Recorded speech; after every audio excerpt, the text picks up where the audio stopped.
Ezequiel Adamowski es historiador, es investigador, ensayista, docente y un extensísimo currículum. Está aquí con nosotros en conclusión en el marco de la Feria del Libro 2024 aquí en la ciudad de Rosario.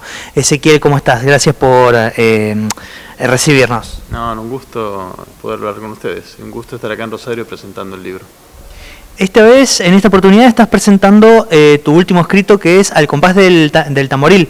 Se llama La Fiesta de los Negros. Es una historia del carnaval porteño que sí gira un poco en torno también del candombe y de los compases del tamboril. Y además también de la composición social de esos festejos populares que se inauguraron. ¿En qué momento de la historia aproximadamente? El libro hace un recorrido por la historia del carnaval entre 1810 y 1910, son 100 años.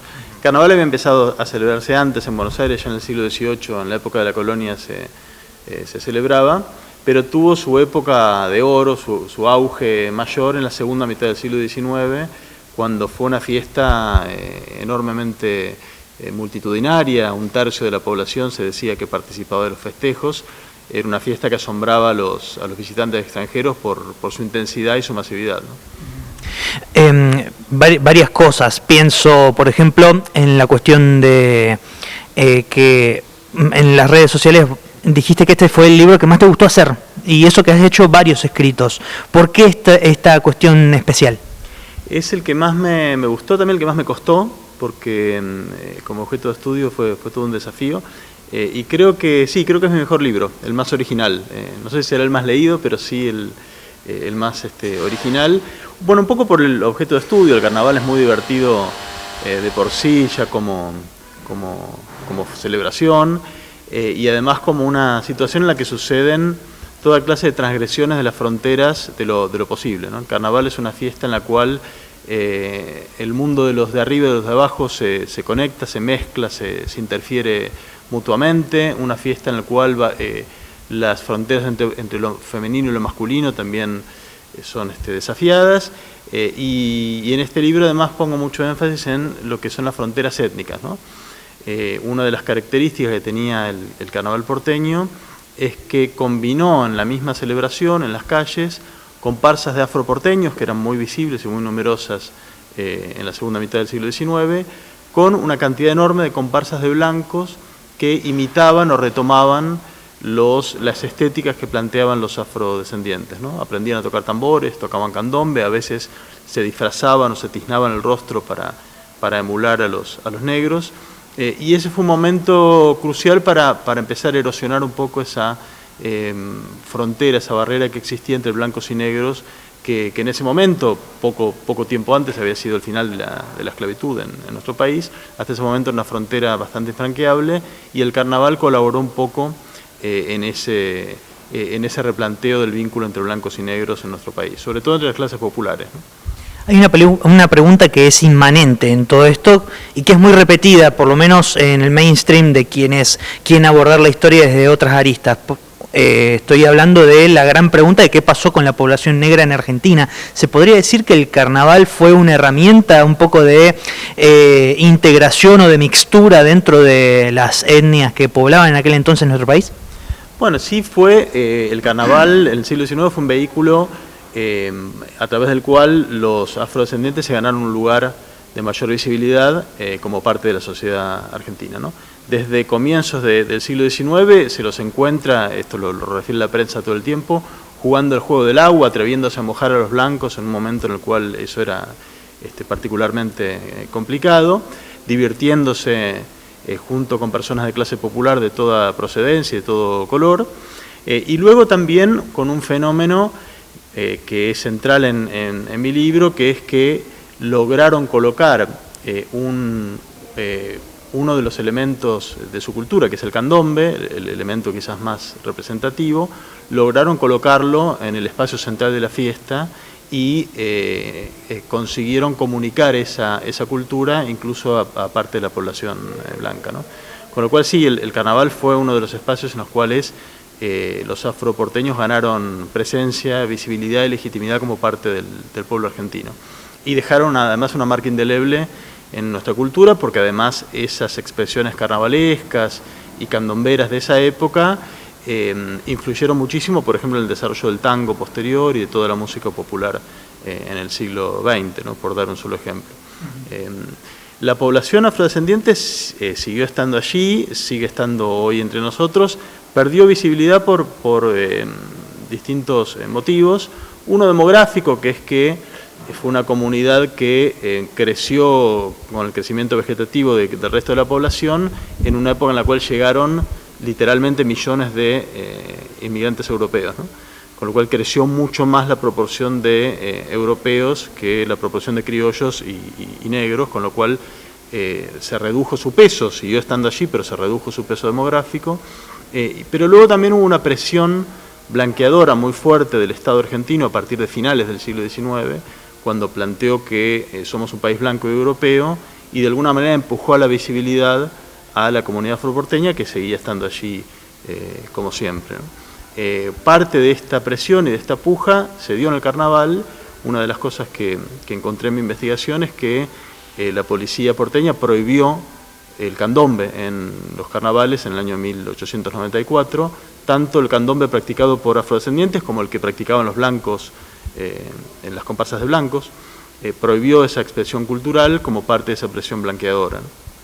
Como parte de esa expresión blanqueadora y europeísta, pregunto yo. Claro, porque la excusa de esto era que la sonoridad de los tambores era un ruido que contrastaba con la musicalidad de las comparsas que tenían estéticas más europeas, ¿no? No permitían que la gente escuche la verdadera música, entre comillas, que sería la europea y no la candombera, ¿no? Entonces, detrás de esta querella en el carnaval se jugaba un poco cuál era el perfil cultural, étnico de este país y su color, ¿no? Pues la idea era que un país que se pretendía blanco y europeo, la visibilidad que había ganado tanto los afrodescendientes como la cultura de los afrodescendientes con el candombe no era algo apreciado como parte de ese clima intelectual, ¿no?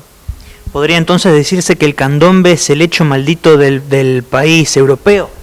Bueno, un poco de alguna manera sí, porque además es interesante porque la policía lo prohibió y efectivamente del carnaval no fue posible seguir manteniendo esta estética, pero sin embargo se coló esa misma estética, la sonoridad de los tambores, el propio nombre candombe se coló en la música popular, en la milonga, en el candombe comercial que floreció en la década de 1940 con Alberto Castillo, esta canción Sigue el baile al compás del tamboril, que refiere a las comparsas de los negros, que hoy es muy popular y muy conocida. Se coló en la cultura argentina y la afectó de muchas maneras. También afectó el desarrollo de las murgas posteriores y de alguna manera también afectó en las identidades de clase en nuestro país, que durante todo el siglo XX conectaron con mucha intensidad lo popular, lo plebeyo y lo negro, ¿no? Tanto en el insulto frecuente hacia lo popular, que en nuestro país se expresa con un insulto racista, que es hablar de los negros despectivamente, como en las propias identidades plebeyas que jugaron con estas referencias a lo negro como parte de un orgullo popular, ¿no? Eso sigue presente hasta la actualidad. Estábamos hablando sobre un libro que básicamente, de alguna manera, podría decirse que es sobre la historia de la alegría, o una de las expresiones alegres del campo popular. Hoy en día estamos en un contexto político, social y cultural en donde la palabra alegría suele tener una presencia poco frecuente. Yo quería pedirte una evaluación de los tiempos que corren, teniendo en cuenta que hace poco también publicaste un libro donde hablabas específicamente del autoritarismo dentro de el individualismo exacerbado que se está viviendo en la sociedad actualmente, y más con el impulso de las redes sociales. Vaya que es una clavija del gobierno nacional actual. Sí, está muy bien la pregunta. Es un libro sobre la alegría y también es sobre todo un libro sobre el afecto, sobre el modo en el cual las personas se conectan afectivamente unas con otras y construyen comunidad, construyen un sentido de pertenecer a un mismo pueblo, en este caso el pueblo argentino, que emergió en parte durante los carnavales, ¿no? Un pueblo que estaba muy segmentado todavía, inmigrantes, blancos, negros, extranjeros, locales, se conectó afectivamente gracias, entre otras cosas, al carnaval, y esa conexión afectiva es un poco el blanco de ataque de políticas que más bien nos invitan a pensarnos como individuos aislados unos de otros, ¿no? Nos invitan a imaginarnos no como un nosotros conectado afectivamente, como una sociedad, como una nación, como un pueblo, nos invitan a pensarnos como individuos únicamente conectados a través del mercado, ¿no? Esta es la visión individualista más extrema, que entonces para abrirse camino requiere un poco enfrentarnos unos contra otros, más bien invitarnos a pasiones tristes, pasiones de agresión o de separación, de enfrentamiento de unos con otros, más que esa pasión que anima el carnaval, que es de la alegría, del amor, de la conexión, del placer embriagador, todo el tipo de emociones que son las que describe un poco el libro que estoy presentando. Sigo con la cuestión del contexto actual. El gobierno de la Libertad Avanza, entre otras tantas afrentas a las aristas de mayor crecimiento popular, ha atacado fervorosamente al sistema científico. Vos lo que haces con este libro básicamente es un nuevo aporte dentro de lo que es las investigaciones desde las ciencias sociales.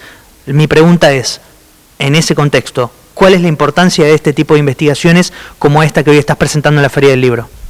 A mí me parece que todo lo que tiene que ver con la investigación en ciencias sociales o ciencias humanas es fundamental para pensarnos como país, para pensar los vínculos entre nosotros, para tener una mirada crítica respecto de la sociedad. No me parece casual que seamos hoy los científicos blancos de ataque de este gobierno, que requiere justamente más bien barrer o correr del medio cualquier mirada crítica y convertir al Estado, al mercado, en el único mecanismo de legitimación para las vidas de las personas, ¿no? Todo aquello que no tiene que ver con valorizar capital en el mercado es despreciado por este gobierno, y con mucho énfasis el pensamiento crítico, porque lo perciben con razón, con justa razón, como un obstáculo, una piedra en el camino de ese proyecto de país que buscan impulsar, ¿no?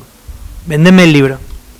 Bueno, ¿qué más decirte? Es un libro, a mí me divirtió mucho escribirlo porque realmente pasaban tantas cosas en el carnaval. Era una ocasión tan propicia para darte algunos ejemplos. Bueno, por ejemplo, para que las mujeres se atrevieran, en el siglo XIX te hablo, a correr el límite de lo posible, aprovechando que tenían una máscara, se atrevieran a avanzar sobre los varones, ¿no? a insinuarse con impunidad, un poco poner en discusión esos lugares de género. Ya te hablé un poco de también el modo en que los afrodescendientes aprovecharon esos permisos, esas licencias de la fiesta, también para hacerse un lugar. Hay toda una dimensión de clase que también está involucrada allí. Las clases altas en el siglo XIX trataron de controlar el carnaval y convertirlo en un ariete de esa visión europeizadora, de ese proyecto de reformar la cultura plebeya, hacerla más acorde a la cultura europea, y ahí tuvieron un traspié grande porque fracasaron, controlaron la fiesta unos años y luego se les salió de control, y eso dice mucho de la dinámica cultural y política que iba a seguir este país en los años posteriores. Fundamentalmente te diría eso, que es un libro, además de, me parece a mí, que ofrece claves para pensar la Argentina, es muy divertido, menos por mérito mío que por el objeto de estudio, que es muy atrapante, ¿no? Muchísimas gracias, Ezequiel. No, a ustedes.